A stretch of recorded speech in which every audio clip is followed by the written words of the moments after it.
Ibu bapak, saudara-saudara sekalian, teristimewa yang saya hormati pengantin baru Adinda Andi Windy Maulia dan Adinda Muhammad Gali Clay. Ya, Gel. Ya, karena kalau di Sulawesi saya baca bahasa Sulawesi ini lain artinya. Ya, gele. Makanya saya kasihkan jadi gel saja toh, kalau jadi bahasa Sulawesi bahaya. Ya, yang insya Allah dimuliakan dan dirahmati oleh Allah Subhanahu Wa Taala, teristimewa yang punya acara pada Bapak Kombes Pol Andi Rian Jayadi beserta istri, yang insya Allah dimuliakan dan dirahmati oleh Allah Subhanahu Wa Taala.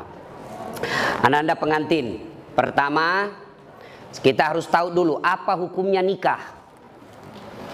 Ya, ada nikah yang haram, ada nikah yang wajib. Yang haram itu yang bagaimana? Yang tidak mampu, baik secara materi maupun secara psikis. Homo, ya, gay, penyuka sesama laki-laki, tidak senang sama perempuan. Kalau dia menikah sama perempuan malah hancur, ini perempuan tidak pernah rasakan kebutuhan psikis, maka dia haram untuk menikah. Atau lesbi, penyuka sesama laki-laki perempuan, dan ini semakin banyak dan mereka eksis. Ya, ini haram. Ya. Kemudian yang wajib. Nah, siapa yang wajib sudah mampu, mampu secara materi. Kemudian mampu secara fisik. Lalu dia juga nyerempet persinahan. Nah, ini wajib. Siapa mereka? Sudah punya kerja, sudah punya penghasilan, sudah mapan, selalu bawa ceweknya ke sana kemari. Itu dosa kalau dia menikah. Maka dengar ini, yang jomblo-jomblo fisabilillah. Kalian juga yang sudah pacaran, dengar ini baik-baik. Nikah cepat. Dengar ini cewek-cewek, dipacari 3 tahun tidak dinikah-nikahin, rugi kamu. Motor aja 1 tahun dicicil sudah lunas. Masa kamu dipacari 3 tahun tidak dinikah-nikahi? Maka saya hormat sama laki-laki ini. Masih muda, berani untuk menikah. Tidak semua laki-laki berani untuk menikah. Termasuk kalian yang bawa pacar tapi sampai sekarang tidak menikahi pacarnya. Siapa suruh kau undang saya? Ya, ini hebat ini. Benar deh. Betul kau berani, masih muda. Mertuamu polisi pula, istrimu orang Bugis pula. Oh, luar biasa Pak. Saya perlu kasih tahu apa artinya itu tenrisau. Itu bahasa Bugis, kalau bahasa Indonesianya tenrisau itu tak terkalahkan. Nah, maka siap-siaplah kau menaklukkan orang yang tidak terkalahkan. Ya, itu bahasa Bugis. Orang Bugis kasih nama itu ada filosofinya. Tenrisau, tenriteta. Nah, kalau tenriteta itu tidak bisa dilewatin. Nah, ini tenrisau ini artinya tak terkalahkan. Nah, ya itu yang pertama, lurus, yaitu hukum menikah. Yang kedua yang perlu kita paham untuk nasihat kita, luruskan niat. Nikah itu jangan macam-macam niatnya. Niat apa? Melaksanakan syariat Islam. Niat apa? Mengikuti sunnah Nabi. Karena Nabi katakan siapa yang sudah mampu lalu dia tidak mau menikah, falaisa minni, bukan bagian dari umatku. Dengar ini baik-baik. Ya, maka luruskan niat. Menikah itu kata Nabi, nikahi seseorang karena 4 hal. Ya, ini bagi adik-adik yang belum mau menikah lagi pusing cari jodoh.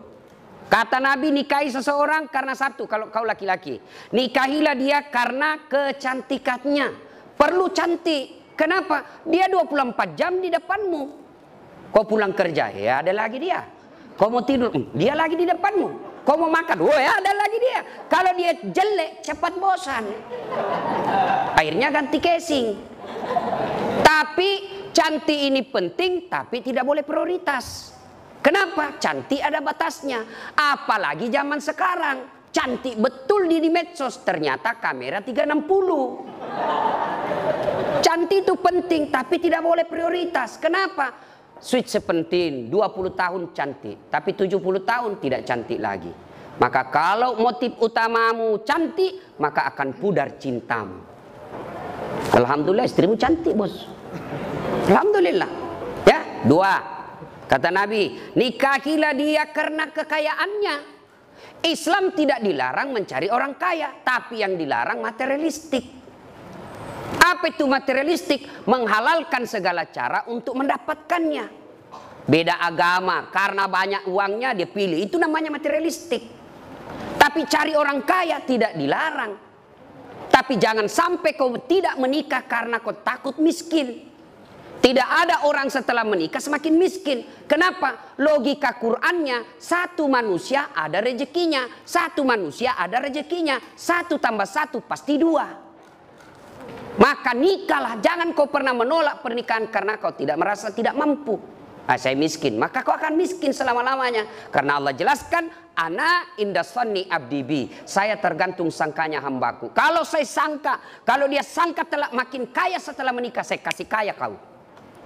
Maka hakul yakin, cari yang kaya. Tapi adek, jadilah laki-laki yang terhormat. Jangan kau gantungkan hidupmu sama mertuamu. Jangan kau pikir hartanya mertuamu. Jangan, kau akan menjadi laki-laki hina. Berdiri tegak dengan kepala terhormat karena kau hidup di telapak kakimu sendiri. Itu laki-laki. Yang ketiga, kata Nabi, nikahilah seseorang karena keturunannya. Boleh cari keturunan baik-baik, tapi tidak boleh prioritas. Kenapa? Ada orang bapaknya Nabi, anaknya pengkhianat. Siapa? Nabi Nuh. Ada orang bapaknya pengkhianat, anaknya dari Nabi Ibrahim alaihissalam. Maka penting cari keturunan baik-baik, tapi tidak boleh jadi prioritas. Nah, yang keempat, kata Nabi, nikahilah dia karena agamanya. Ini yang prioritas. Ya, kata mahasiswa saya, Ustadz, kenapa agama nomor 4? Mestinya dia nomor 1. Saya bilang jangan salah paham dek. Hadis itu agama nomor 4, tapi dia tidak titik di situ, dia koma. Lalu ada stressingnya. Utamakan agamanya, karena dengan agama kau akan mendapat 4-4-nya. Ada orang cantik, akhlaknya kesurupan. Ada kaya, tapi otaknya beleng-beleng. Ada lagi cerdas tapi mukanya hancur. Tapi untuk mendapat perempuan yang komplit, paripurna, dia cantik, dia anak keturunan baik-baik, kaya, bagus agamanya, 10-100 cewek belum tentu ada 1. Kalau ada tunjukkan saya juga masih mau. Ya kan? Maka utamakan agama. Karena agama, mukanya yang tidak cantik akan baik dengan akhlaknya yang mulia. Kekayaannya terbatas, tapi kaya akhlaknya, maka orang dia puji. Orang memujinya. Maka utamakan agamanya, tapi karena dengan agama kau akan mendapat semua-semuanya. Luruskan niat. Yang ketiga yang ingin saya sampaikan. Setelah ijab kabul ini dek, percayalah tidak ada keluarga yang tidak ada masalahnya. Ini semua ini. Muka-muka penuh masalah rumah tangga ini semua. Ya kan? Iya, percaya. Tidak mungkin ada rumah tangga yang tidak ada masalahnya. Rumah ustadz banyak juga masalahnya. Apa masalahnya? Mau kawin lagi takut sama istrinya. Semua orang punya masalah. Jangankan ustadz, Nabi aja ada masalahnya. Nabi manusia pilihan, tidak ada dosanya, doanya pasti diijabah Allah. Apa tidak ada masalahnya? Pernah beliau 3 hari 3 malam tidak makan sampai cucu beliau Hasan Husain pucat. Dibuli, bukan lagi dibuli, diusir dari tanah kelahirannya Mekah. Siapa yang mengusirnya? Pamannya sendiri. Itu Nabi. Bahkan pernah dalam kesetiaan rumah tangga, beliau pernah difitnah, Aisyah selingkuh. Itu rumah tangga Nabi, apalagi rumah tangga milenial.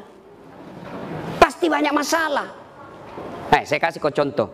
Sebelum kau nikahi ini adik, apa masalahmu? Diterima ndak ya? Diterima ndak ya? Diterima ndak? Sudah, diterima. Selesai masalahmu. Oh, ada lagi masalah. Ada corona. Mau menikah ada corona. Ya, selesai menikah seperti ini, apa selesai masalah? Muncul masalah baru, mau punya rumah. Sudah punya rumah, selesai masalah, mau punya anak. Tidak ada orang tidak ada masalah. Saya kasih lagi contoh. Istri cantik, kau kira bukan masalah? Istri cantik digoda orang. Apalagi kalau suaminya jelek. Lebih masalah lagi tuh bos. Untung ini pasangan sama gagah dan cantik, klop. Berarti bagus kalau jelek istri Ustaz. Istri jelek dihina orang. Kita lagi yang malu jalan sama dia. pergi pesta pengantin duluan aja dek, nanti saya menyusul. Sampai istrinya, bang di mana kau bang? Nggak jadi saya mencret. Coba, istri cantik masalah, istri jelek masalah. Tidak ada orang tidak ada masalahnya. Lalu ada yang bilang sama saya, Ustadz, bahagia benar rumah tangganya itu Ustadz. Kenapa aku bilang bahagia? Tahu Facebooknya, foto-fotonya di Instagram, di WhatsApp bahagia, peluk-pelukan. Saya bilang, beleng-beleng itu kalau foto baku tangkar dia pergi share di Facebooknya. Masa orang bertengkar lalu dia share di Facebooknya? Itu dongok namanya itu. Pasti yang romantis. Saya itu bisa membaca psikologinya orang yang bisa baru bertengkar. Selama ini tidak pernah ada foto istrinya di medsosnya. Tiba-tiba tampil dengan mesra. Biasanya habis selesai selingkuh itu suaminya. Maka dia pasang lagi seperti itu. Hati-hati. Saya juga diprotes sama keluarga. Kenapa itu kau saya lihat tidak pernah itu wallpapermu istrimu. Tidak pernah saya lihat kau bawa-bawa foto istrimu di dompet. Saya bilang untuk apa? Nah saya sudah hafal mukanya. Orang yang tidak hafal muka istrinya itu harus lihat fotonya tiap hari. Jadi ibu-ibu yang selalu dipajang fotonya di medsos jangan terlalu percaya diri. Bisa jadi suami sudah mulai lupa muka istri. Ya, percaya deh, tidak ada keluarga yang tidak ada masalah. Nah sekarang apa sumber masalah keluarga? Ini dulu dideteksi. Satu, sakwa sangka. Apa itu sakwa sangka? Sangka buruk. Telepon suami, kok tidak dijawab? Mulai gelisah. Sangka baik. Telepon suami tidak ada jawaban. Oh berarti suamiku lagi sholat duha di kantor. Telepon 1 jam berikutnya tidak dijawab. Oh lagi menghadap komandan. Telepon tidak dijawab. Sholat jamaah di masjid. Tiba-tiba sore WhatsApp teman kita masuk. Saya lihat suamimu bonceng cewek cantik betul. Oh berarti suamiku nge-grab. Nah sangka baik. Saya serius ini. Ya sangka baik. Ya begitu ada temanmu kasih ke informasi, jangan langsung sangka buruk, sangka baik. Tidak semua teman kita itu niatnya baik. Jangankan orang lain, sepupu belum tentu baik. Jangankan sepupu, saudara belum tentu baik informasi dia kasih kita. Bisa jadi dengki.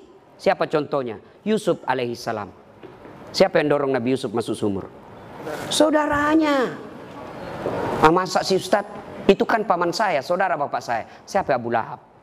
Pamannya Nabi. Masa dia mau jahat sama keluarga saya Ustaz? Dia kan masih sepupu 1 kali sama saya. Abu Sofyan itu sepupu 1 kali. Jadi ketika kau terima informasi, jangan telan bulat-bulat. Itu yang orang wartawan bilang check and recheck. Bahasa agamanya tabayun.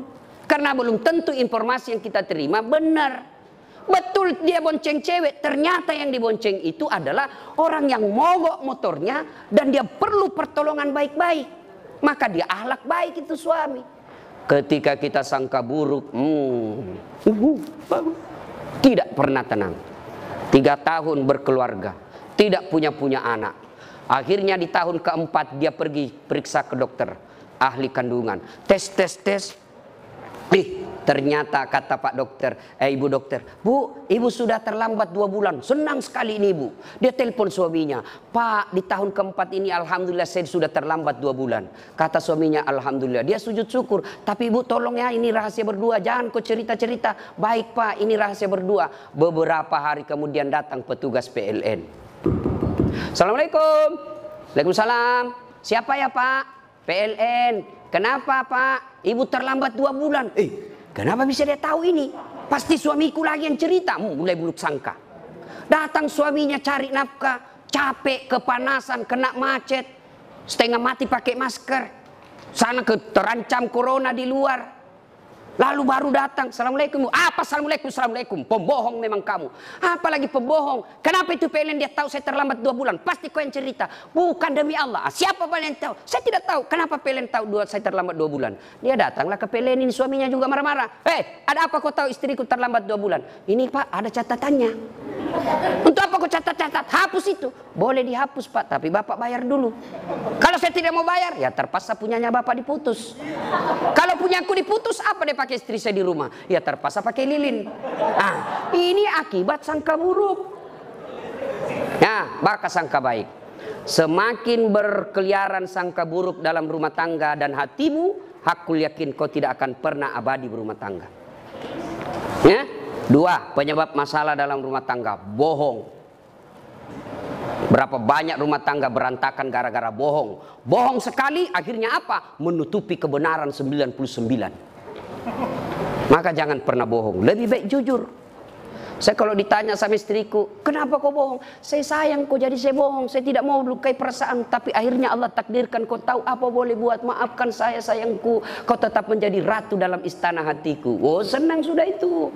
Ya, perempuan itu dipuji, disanjung. Jangan selalu dibohongi. Ya? Nah itu kalau kau mau punya rumah tangga bahagia, jujurlah. Dan berawal dari jujur itu sampaikan saja. Dan kita juga putri cewek jangan paranoid. Telepon, di mana kau? Saya di kantor. Di mana kau? Di kantor. Coba video call. Itu yang membuat kita kadang-kala cepat mati. Ya. Satu ya. Yang keempat. Ya. Sekarang semua rumah tangga ada masalah. Lalu kalau ada masalah Ustadz, apa solusinya? Ista'inu bisabri wassalah. Sabar, perbaiki sholatmu, saya yang selesaikan masalahmu. Itu janji Allah. Jadi ini dia berdua, ya rumah tangga ini, rumah tangga milenial seperti kalian ini pasti berat. Resepnya dua deh. Tingkatkan kesabaran, sempurnakan sholatmu. Allah yang selesaikan. Apakah orang yang sholat tidak ada masalahnya? Ada masalahnya. Cuma Allah yang bantu selesaikan. Rasulullah ada masalahnya. Tapi begitu ada masalah, beliau sholat. Kita manusia akhir zaman ada masalah, update status. Berdoanya di Facebook, berdoanya di Twitter. Teganian kau. Ya Allah lindungi rumah tanggaku. Sibuknya Tuhan mau baca statusmu bos. Berdoanya di mana? Di atas sajadah. Selesai sholat, ibu-ibu kadang curhat sama saya biarkan saja dia menangis-nangis. Nah, kalau ibu-ibu curhat itu jangan dibantah, dengar aja. Selesai itu saya bilang, Bu, sampaikan keluhan ibu bukan kepada saya, tapi kepada Allah dalam sholat tahajud atau sholat hajat. Minta kepada Allah. Ya Allah, Zat yang membolak-balikkan hati suami saya. Engkau yang maha memelihara. Pelihara suami saya dalam cari nafkah. Perempuan semakin liar. Tapi jika engkau memelihara suamiku, tidak ada perempuan yang mampu mengalahkannya. Masya Allah. Ya, kau curhat saja. Kau dapat masalah rumah tangga, tak kusangka ternyata seperti ini. Jangan putus asa. Jangan putus asa. Maka ambil sajadah, kau mengadu kepada Allah, bukan mengadu di medsos. Ya? Nah, tingkatkan kesabaran. Nah, ini Bapak Ibu saudara-saudara sekalian. Nah, banyak yang bisa dilakukan di ceramah tapi waktu terbatas. Nah, sekarang yang kelima, resep gampang bahagia. Nah, resep gampang bahagia, birrul walidain, berbuat baik sama orang tua. Coba lihat ini dek, tamu-tamu kita, ada kehormatan kita Brigjen, bintang 1 polisi. Siapa yang beliau lihat? Bukan karena 2 pengantin, tapi bapak. Saya datang ke sini, seumur-umur jadi wabah corona ini, baru kali ini saya ceramah di depan umum. Saya datang pertaruhkan, saya tinggalkan Makassar, melawan ini kekhawatiran saya tentang corona, karena saya menghargai bapak, mertua. Nah, ini acara mewah seperti ini. Kenapa? Karena orang tua. Jadi kalau kau mau bahagia, muliakan orang tua. Jangan cari muka sama direkturmu. Jangan cari muka sama bupati. Bukan dia yang besarkan dan nikahkan kamu. Maka kalau rumus mau bahagia, muliakan orang tua. Ibu bapak yang ada rumah tangga di sini, kalau tidak pernah berhenti masalah dalam rumah tangga, barangkali penyebabnya, hakul yakin bapak mengabaikan tanggung jawab memelihara orang tua. Ya. Paling gampang, ini yang saya amalkan. 2 kali minimal telepon orang tua. Kalau kita tidak serumah, baru bangun telepon. Mak, Pak, gimana kabar? Alhamdulillah, terima kasih sudah menikahkan saya. Hari pertama, hari-hari berikutnya, Pak, gimana kabar? Apa sarapan pagi ini? Doakan, Pak, minta doakan saya. Bu, minta doakan saya. Mau tidur, telepon lagi. Mak, gimana kabar? Ma, jangan lupa maafkan orang-orang yang salah hari ini, Mak, karena itu resep kebahagiaan dalam hidup. Coba lakukan itu dulu. Ya, jangan malah menelpon ibu kita, menelpon manajer kita abaikan. Mak, tunggu dulu ya, menelpon manajer saya, itu sumber masalah hidup. Terbalik mestinya, Pak manajer, mohon maaf, di jalur lain ibu saya menelpon, 10 menit kemudian saya telepon balik Bapak. Itu yang baik. Jangan malah, mohon maaf Pak, ada Bapak manajer saya telepon, saya tutup dulu Pak ya, melukai perasaan orang tua. Ya. Birrul walidain. Tidak ada rumah tangga yang sengsara kalau dia memuliakan orang tuanya. Itu aja rumus. Soal rezeki dek, jangan kau cemas. Allah sudah jamin rezekimu. Jangankan kamu yang sarjana, cerdas, cicak. Tahu cicak? Apa dia makan itu cicak, Dek? Nyamuk. Nggak masuk akal toh? Cicak di dinding, nyamuk terbang. Gimana mau ketemu? Satu di dinding, satu terbang. Nggak ada terminalnya. Gimana mau ketemu? Tapi Allah yang jamin rezekinya. Apa kata lagu kita waktu kecil? Cicak-cicak di dinding, diam-diam merayap. Datang seekor nyamuk, nyamuk yang datang. Tidak dikatakan lagu cicak lompat ke nyamuk, patah tulang dia. Maka tidak usah cemas soal rezeki, ya. Berbuat baik saja kau kepada kedua orang tuamu, gunakan ilmumu, Allah buka pintu rezekimu. Hakul yakin, ya. Nah, ini nasihat buat pengantin. Sekarang nasihat buat kita ini yang datang. Satu, biasanya kalau ada cara begini banyak yang tidak sholat. Ini untuk orang Islam. Gara-gara apa? Make up. Kuning, coklat, biru, krem, abu-abu. Tidak sholat. Ya, Ustadz bagaimana? Dilarang make up. Ibu-ibu kalau make up untuk bangga suami di depan samping itu ibadah. Kalau ibu make up supaya suami bangga, itu ibadah. Tapi jangan sampai make up membuat ibu tidak sholat. Bagaimana caranya Ustadz? Ibu wudhu dulu. Sudah wudhu make up. Setelah itu tahan kentut. Karena biar sudah wudhu sedikit aja Ustadz, tidak habis, tetap batal. Ya. Nah, apalagi yang membuat perempuan banyak tidak sholat? Apalagi nih anunya, apa namanya ini, jilbab yang selalu saya istilahkan jilbab sakaratil maut. 3 lapis dikasih miring sedikit, ada kayak pohon-pohon di belakang. Ya. Saya biasa lihat itu, saya bilang belen-belen. Dia pakailah yang sempit, baju sempit, jalan setengah mati fating dulu deh dong. Coba kalau longgar kan enak jalan ya.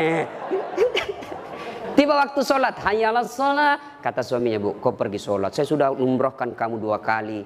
Ini sudah mau asar, kau belum sholat. Apa kata istri? Sadar kok Pak. Saya sadar ini, saya suruh kau sholat. Kau tidak lihat ini jilbabku, 1 jam dipakai ini.